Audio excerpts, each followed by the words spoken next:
Welcome to episode 26 of the Loony Hardcore Adventure. In this one, we fell into lava, finished up the fortress farm, and fought not one, but two withers at the same time. If you guys are enjoying the series, please do consider subscribing to the channel. Enjoy! Hey guys! This is my first long-term hardcore world. And that means that a lot of stuff is really scary. The nether is one of those places where I have not been looking forward to building here. But it has to be done. Because we needed to get this contraption set up. And before the end of the episode, we will. Fortress farms are exceptional things. They give you wither skeleton skulls, bones, coal, and blaze rods, so they cover a lot of important needs. Before setting up the farm itself though, I want to have easy access to this place. And that meant getting up on the nether roof. So I started towering up with my elytra on, so that if I fall down, I can still land it. I don't have to take a lot of fall damage.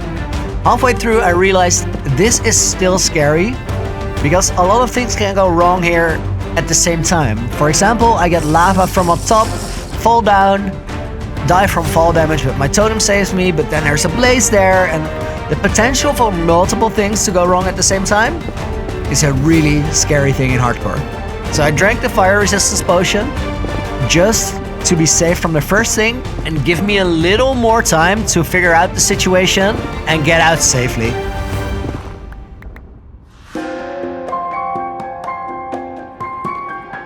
Once I found the first layer of bedrock in the ceiling, I went back down to place ladders all the way up.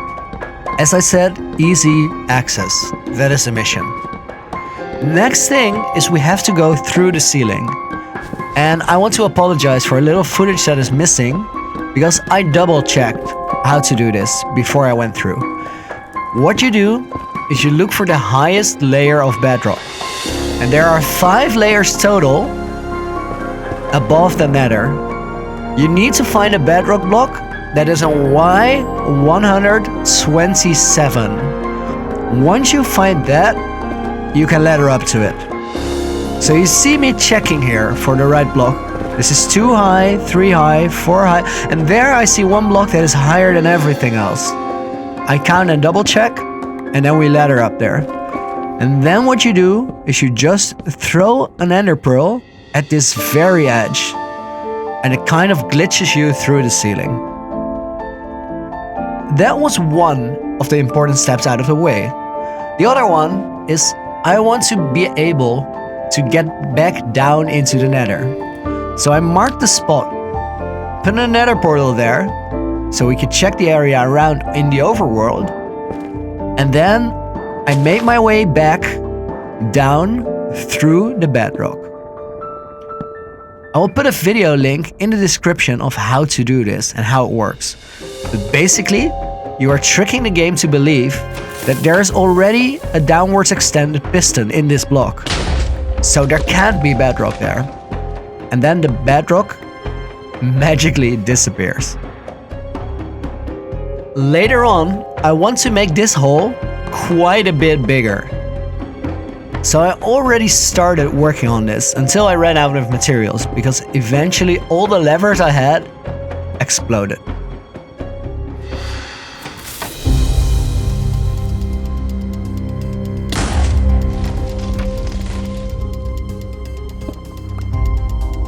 But before long, we had a serious hole in the bedrock, and it was time to move on to the next part, because we had a farm to build. And that meant going back down into the nether. Now, I wanted to leave this part in for you because you can see how serious I take my hotbar management. Before every potentially dangerous situation, I check and double check everything. And I think it's a big reason why I'm still alive in this world.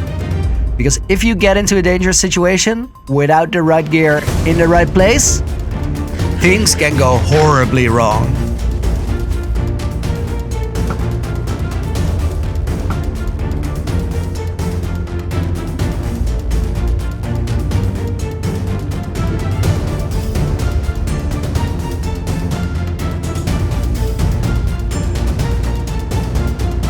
And even then, with all my preparation, fire protection armor maxed out, and a potion of fire resistance in my hotbar slot number 6, this feels so scary every single time I do it. Me and lava do not agree.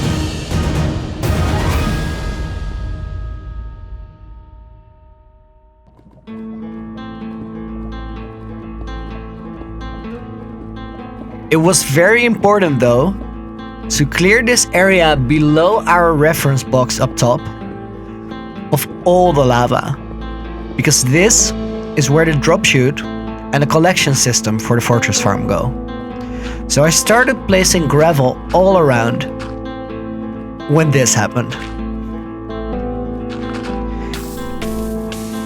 And it's moments like these where I wish I was playing with a heart rate sensor. Because I was never in any real danger here. I think I had 30 seconds to drink the potion and survive. But I got such a jump scare. This was the first time in the world that I fell into lava. I had been really careful up to this point. It was bound to happen sometime. The good thing is though, we came prepared. So as soon as I used that potion, I went up to my shulker up top and grabbed a new one. And we continued placing lots and lots of gravel to clear this entire area and dig it out to bedrock, creating space for our storage system.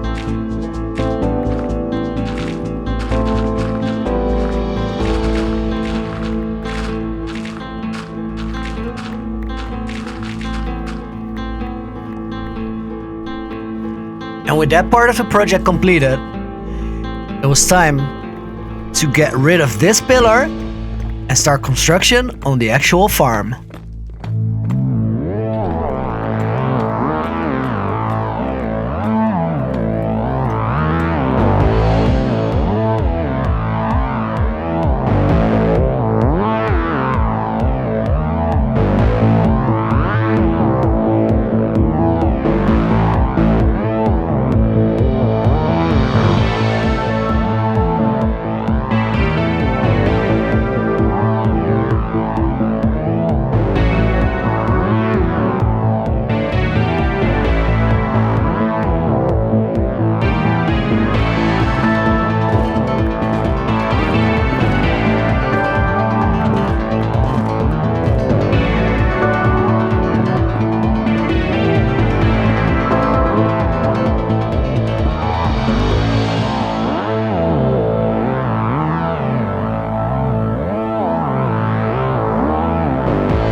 Construction wouldn't be without any problems, because I need a lot of leaves in here.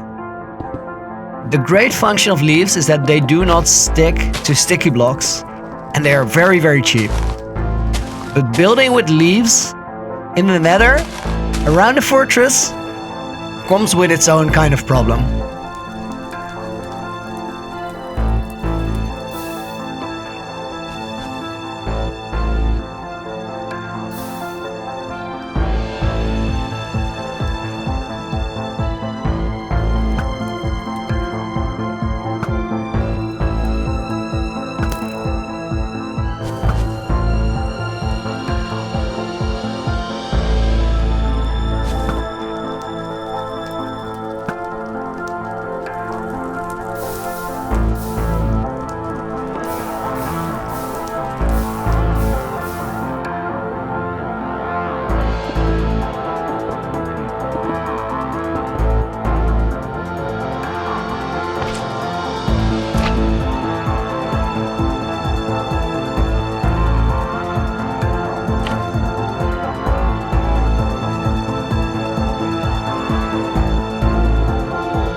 All the technical parts you are seeing here are one combined system of slime swipers. A bunch of flying machines that all collect the fortress mobs in one central point. The entire farm is designed by Gnembon, and I'll leave a video link in the description. Now, the most important thing about this farm is to spawn-proof the area around it, which I found out is not as easy as I thought it would be.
It took a lot of very focused building to create this entire farm without any mistakes. But soon enough, we were getting there. And that meant I was one big step closer to getting the wither skulls I needed for the beacons at the heart of the sea.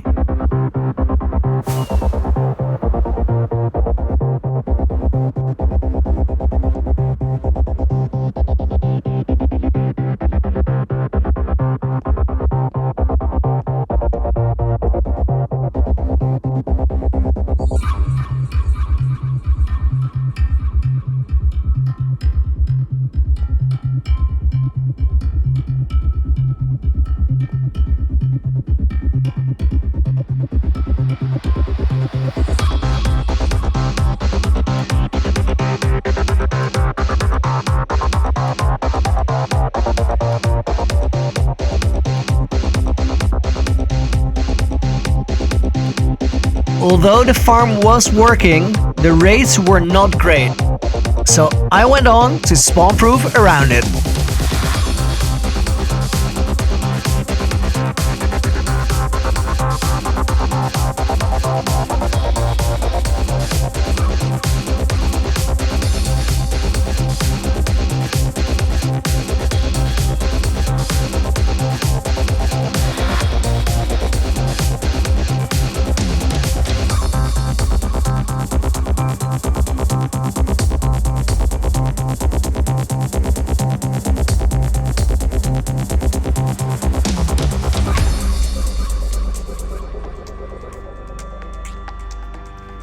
Eventually, even though the spawn proof wasn't perfect, I ran the farm for about an hour. And it got me no less than 35 wither skulls, a lot of blaze rods, and a lot of coal. That means I'm good in the fuel department, and it was time for a bunch of wither fights. On stream, I did 11 withers in a row. 3 singles, and then 4 double wither fights. For this video, I'll show you the first one, and then I'll show you what it looks like if you fight 2 withers at the same time.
We finally have a fortress farm and all the beacons I want.